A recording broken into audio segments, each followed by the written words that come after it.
মুক্তিযুদ্ধের সময় বন্ধু মনে করা সেই ভারত আজ দেশের মানুষের বুকের ওপর পাথরের মতো চেপে বসেছে।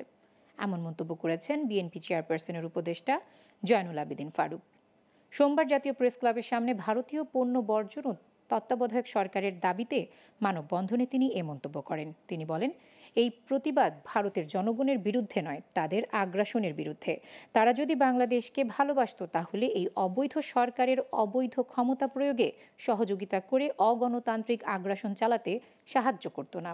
তিনি জানান, ভারতের পণ্য বর্জন আন্দোলন চলবে, কারণ ভারত এ দেশের গণতন্ত্র গলা টিপে হত্যার জন্য সরকারকে সাহায্য করেছে।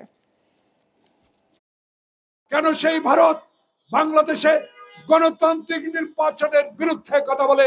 সেই কারণে আজকে এই ব্যানারে বলা আছে, আমরা ভারতীয় পণ্য বর্জন করব।